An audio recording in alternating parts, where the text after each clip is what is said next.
If you don't understand these 7 things, you will never be able to scale your business. No matter what business you are in, your business will stop after 20,000, 30,000, 40,000 taka. You will never be able to take this business to 5 lakh, 10 lakh, 50 lakh and 1 crore. Because these 7 are the building blocks and basic principles of business, which I am learning a lot, and I am making this video so that you can get a little help from that branch of knowledge. Let's get started.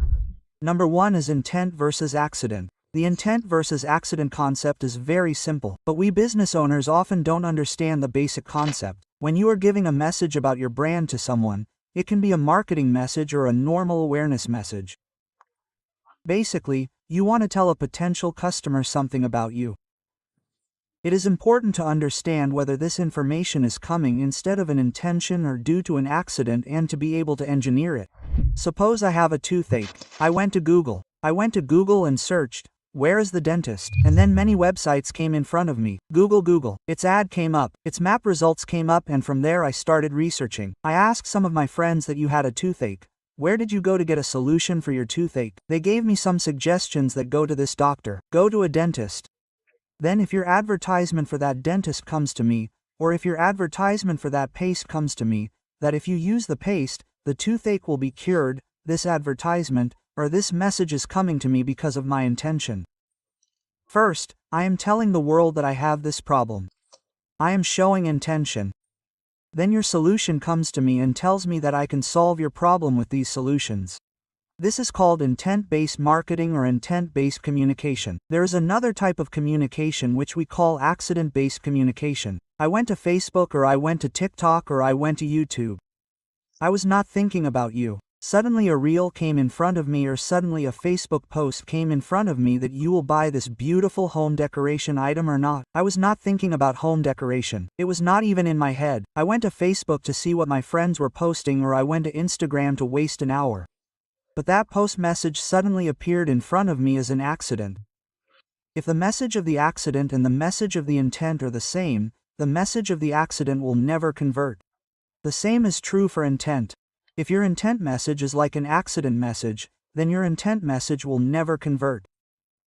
What kind of things should you show your customer when they are looking at you? This is very important for you to understand as a brand, and if you don't understand this, you will show them something when they are not in the mood to see that thing. They are in the mood to see something completely different, and for this reason, you will see many companies waste thousands and millions of rupees on organic, regular branding, billboards, digital branding, just because they don't understand the difference between intent and accident. Number 2 is your offer is your targeting, and the better your offer is, the more convincing part of your marketing will decrease and the more awareness part will increase. Let me explain it to you. Suppose I am making such a chana chor that all the children can eat the chana chor, because I have not put any sugar in this chana chor. I have not put any flour. I am making some kind of chana chor with cauliflower powder. Now since my chana chor is so good, my main focus of marketing should be awareness drive. My main focus of marketing should be to let people know that I exist.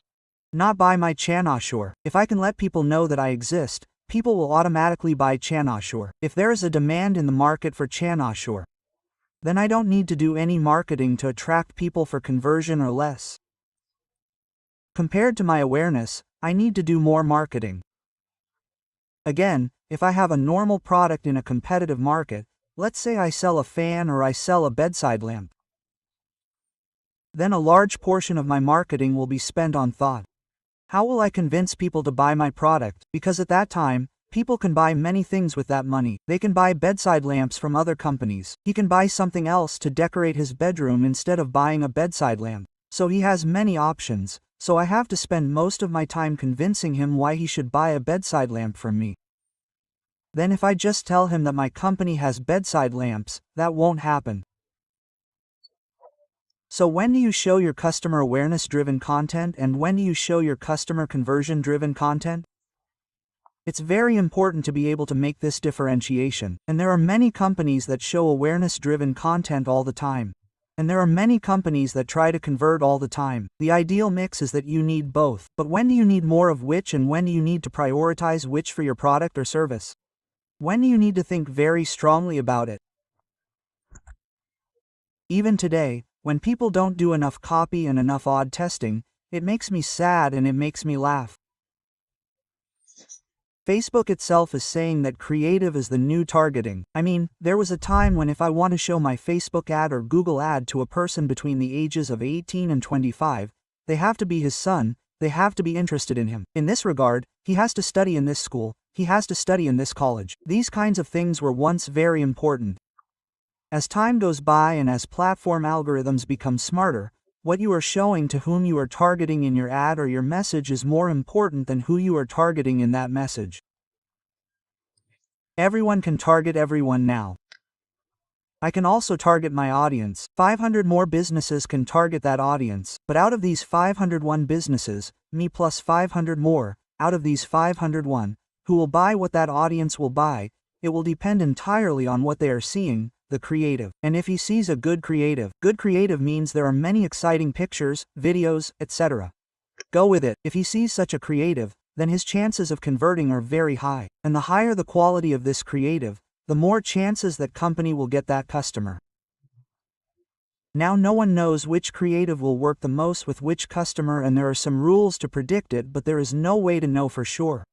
So what we all do, those of us who are working with marketing, what we all do, we test creatives as much as we can. So for some campaigns, we test 50, 100, 200, 500, 1000 creatives. Because we don't know what time a creative will work for a customer. The minimum rule is that your at list should be 5 creatives and you should target 3 different copies. If you combine 5 creatives and 3 different copies, each copy with each creative, you might get 15 to 20 combinations. If you add a headline, if you don't test these 15 or 20 for anything, it means that you haven't actually put any basic effort into marketing. 4th, speed to lead.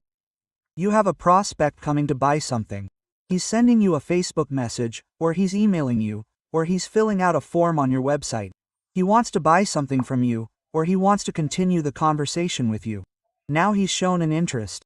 After this interest, how quickly you approach him will depend on how likely you are to close him. If you can get there in 5 minutes, you increase your chances of closing by 400%. That number sounds crazy, but it's actually a true number. The longer you build a lead, the less likely they are to buy from you. The sooner you get there, the better. With the advent of AI these days, you can set up enough automation using NTEN or even basic tools like JPR to get your lead to the first point of contact or first touch point very quickly. If you manage a sales team, you definitely need to be very careful to explain to the sales team why it's important to get there early and secure that lead.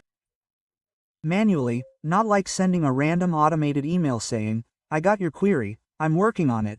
Nothing like that. Explain to him in a personalized way that, yes, this is your problem, this is the quick solution to this problem, but tomorrow I will go to the office and tell you more details. If you cannot solve his entire problem immediately, you will not believe it. Since we do a lot of work with Facebook ads, we see the details of many clients. The amount of business that is stored inside a client's Facebook page or inside a client's e-commerce failed checkout, he cannot even imagine how much conversion can come from there. Terrible situation. I am sure, if you are running a business like this, 10% to 20% of the business is inside your existing customer floor. You just need to improve the lead flow, improve the conversion flow, and make arrangements to talk to the people of your filled checkout very soon. We don't handle objections as businesses, and if you don't handle objections, those things remain in the air and those customers never convert. Maybe if you handle that objection, they would convert. Suppose you provide helicopter service. You take people from Dhaka to Comilla by helicopter. Now, the person who takes this service has many types of questions in his mind.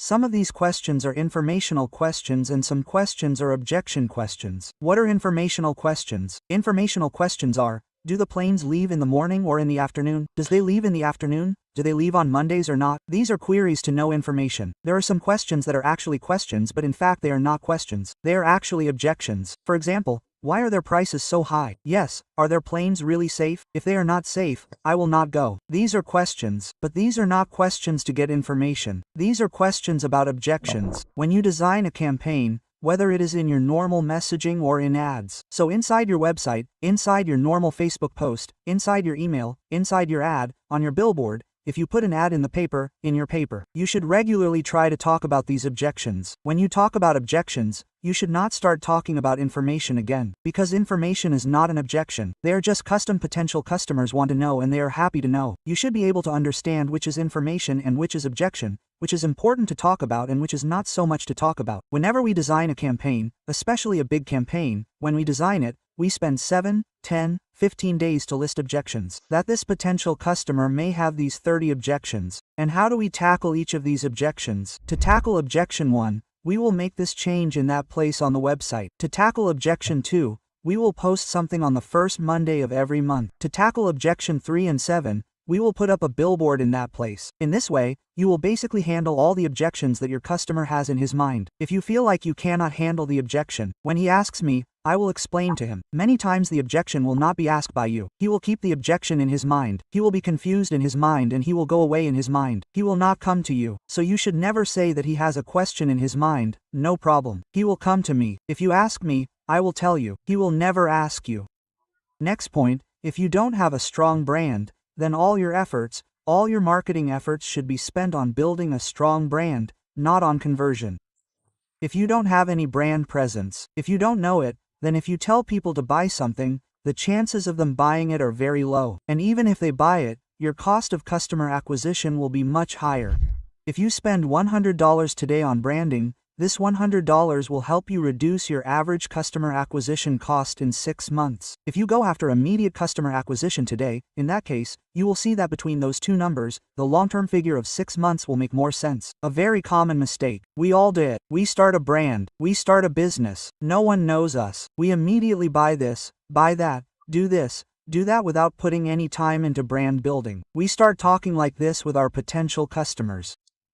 Those who will never work for you, and even if they do, your conversion cost to the customer will increase a lot, which will not make sense for your business in the long term. So always remember that a brand is a superficial thing. A brand is something that cannot be caught, touched, but branding requires a lot of time. This is why there are thousands of books on branding. Brands provide many benefits, but brand, in my opinion, the biggest benefit that a brand provides in the world of digital marketing is that the brand reduces our customer acquisition cost, which also allows us to scale. Last target entry points. You are selling saris. Your customer wants to buy saris. But your customer wants to buy saris from you. It is not important. See if you can go 1 or 2 steps back or not. Can you go 1 or 2 steps to the side or not? Why would your customer come to you to buy a sari? Well, she has a wedding coming up. What can I do related to the wedding so that I can catch her before she makes the decision to buy a sari? My potential customer will buy a sari because she is going abroad. She wants to take a sari with her. What are the things that I can position myself for when she goes abroad, so that when she eventually enters this journey of buying a sari, she remembers me? Many of us do what we do. We touch our customers very late. We have to try to touch our customers as early as possible, because by the time they enter the life cycle, there are many clouds in their heads. By then, there are many problems in their heads. Many companies are trying to take their brain space. But if you go 1 step, 2 steps, 3 steps back, then not so many companies are trying to take their brain space. So the earlier you can make a place for yourself in a customer's mind, the better. So ideal businesses do. They take a whiteboard. They think carefully about what happens in this customer's entire life. What does his child do? What does his son-in-law do? What does his wife do? Where does he study? Where does he work? How many times does he go abroad a year? Does he have an account in this bank, or does he take a rickshaw? Or does he take the metro? Or does he use CNG? Or does he have a car? They map everything. And then they think about where in their entire life I can touch with my brand. The more places you touch with your brand in their life, the better your relationship with them will be, and the more they will be inclined to buy something from you. I am learning all these things by working hard and learning by trial and error, and if someone would make a nice list for me that you keep these 7 things in mind when you are doing business, then your problems will be reduced a lot. Then I would have been in a lot less danger, but I haven't had those. But I hope you will. Stay well. Ta-ta.